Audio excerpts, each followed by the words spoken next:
Cette semaine, ça sent la fin de partie pour un dossier et pas dans le bon sens pour le Barça. L'offre catalane pour Julián Álvarez expire dans les toutes prochaines heures. L'Atlético, lui, campe sur ses positions depuis le début. Et le plus dingue dans tout ça ?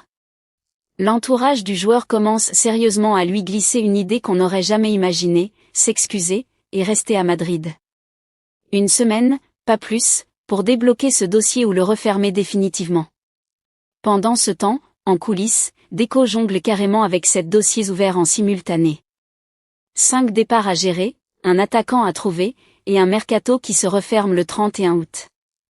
Autant dire que le directeur sportif catalan n'a plus vraiment droit à l'erreur en ce moment. Et pour finir, un jeune défenseur de 19 ans, tout juste champion d'Europe U19, attend toujours une réponse. L'accord avec le joueur, lui, est bouclé depuis juin. Mais le vrai bras de fer se joue avec son club, sur le prix. Abonnement si c'est pas fait, et on démarre tout de suite. Julián Álvarez, la semaine des excuses approche. L'offre du Barça expire dans quelques jours à peine, l'Atlético refuse toujours de céder le moindre centimètre, et là où ça devient vraiment intéressant, c'est que l'entourage du joueur commence à envisager l'impensable, présenter des excuses, et continuer sa carrière à Madrid. Ce bras de fer touche clairement son point de rupture. Depuis des semaines, le dossier Álvarez tourne en rond sans jamais vraiment avancer. L'Argentin veut Barcelone, l'Atlético refuse catégoriquement de vendre, et le Barça n'a ni les moyens ni l'envie de sortir les 500 millions de sa clause libératoire. Et maintenant, le calendrier s'invite dans l'équation.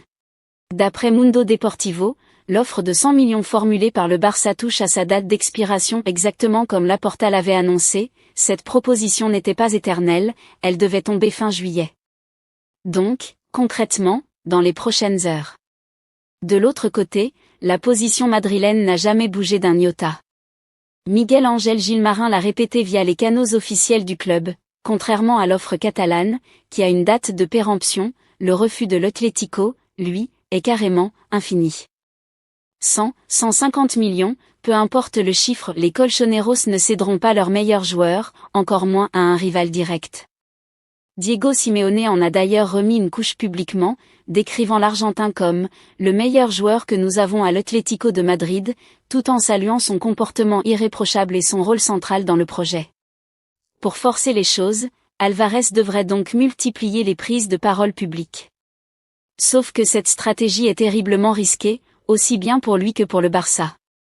L'Atlético a déjà porté plainte auprès de la FIFA, et l'attaquant se trouve actuellement en période protégée, ce statut qui concerne les joueurs entre 23 et 28 ans sous contrat de 5 ans ou plus, pendant leurs 3 premières saisons.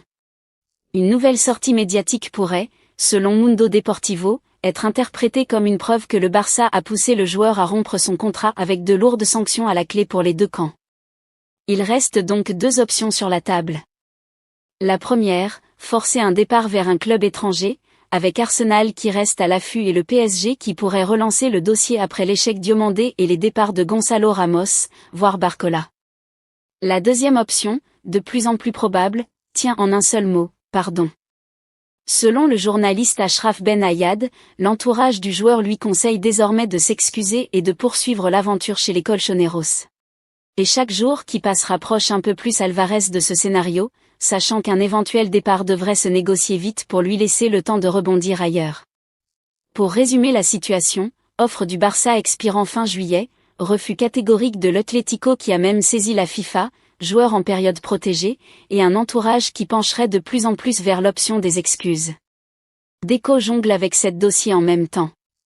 Pendant qu'une partie de l'équipe première prépare la saison en Angleterre sans les joueurs revenus tard de la Coupe du Monde et que Flick évalue de son côté les jeunes de l'académie, Deco, lui, travaille d'arrache-pied pour boucler l'effectif au plus vite. Certes, la compétition ne démarre que dans un mois, et le mercato ne ferme que le 31 août, il reste donc un peu de marge. Mais cette semaine s'annonce décisive pour régler les dossiers en suspens, que ce soit à l'entrée ou à la sortie.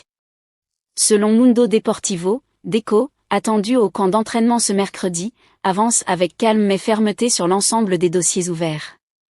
Au-delà du poste d'attaquant, avec le départ de Lewandowski et l'incertitude autour du contrat de Ferran Torres, plusieurs situations individuelles vont directement influencer le nombre d'opérations bouclées avant la fin du mercato. 5 joueurs sont particulièrement susceptibles de partir: Alejandro Balde, Ronald Araujo, Marc Casado, Marc-André Ter Stegen et Rooney Bardghji.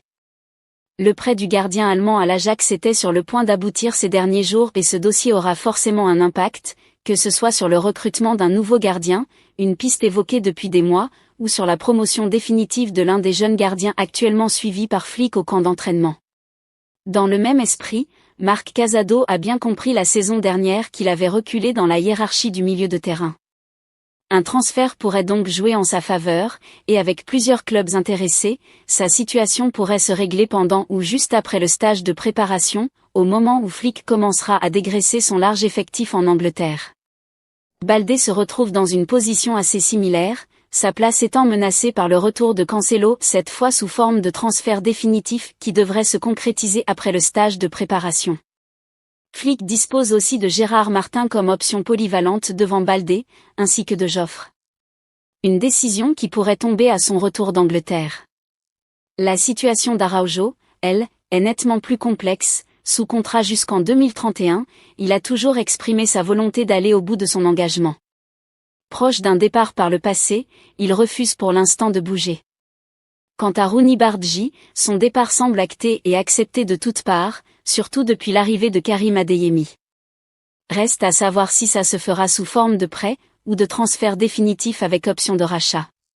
Côté recrutement, l'attaque reste la priorité numéro 1, tandis qu'un renfort en défense centrale dépendra d'autres facteurs, notamment un éventuel départ d'Araujo, ou la question de savoir si Flick accordera à Álvaro Cortés la même confiance qu'à Gérard Martin. Un jeune défenseur prometteur toujours dans le viseur. Le Barça continue de suivre discrètement un dossier défensif qui pourrait porter ses fruits. Les négociations sont au point mort, certes, mais le joueur en question a déjà fait son choix, direction la Catalogne. Jorge Salinas, ce nom circule encore et encore dans les bureaux du club. Révélé du côté du Racing Santander, ce défenseur de 19 ans sort d'une belle saison, avec 33 matchs disputés et 6 passes décisives. Utilisé principalement comme arrière-gauche, malgré une formation de défenseur central gaucher à la base, il a aussi remporté le championnat d'Europe U19 avec l'Espagne en juillet, en tant que titulaire. Le club voit clairement en lui un joueur d'avenir, et le suit d'ailleurs depuis plusieurs semaines. Mais Deco refuse pour l'instant de céder aux exigences du Racing Santander, selon Mundo Deportivo. Depuis la montée du club cantabre en Liga, la clause libératoire de Salinas est passée de 8 à 16 millions d'euros, un montant que le Barça juge bien trop élevé pour un joueur qui n'a pas encore évolué au plus haut niveau. Du côté catalan, on estime plutôt sa valeur entre 4 et 6 millions d'euros, et il n'est pas question d'aller au-delà. Plusieurs pistes ont été étudiées pour débloquer la situation, notamment le prêt de jeunes joueurs comme Joffre Torrent sans succès pour l'instant, le Racing souhaitant traiter les deux dossiers séparément.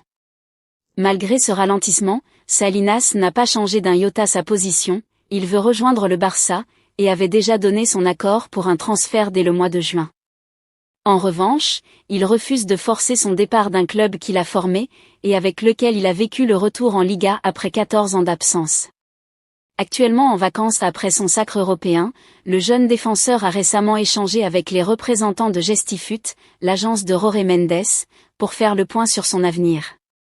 Selon son entourage, un accord reste tout à fait envisageable avant la fermeture du mercato en août.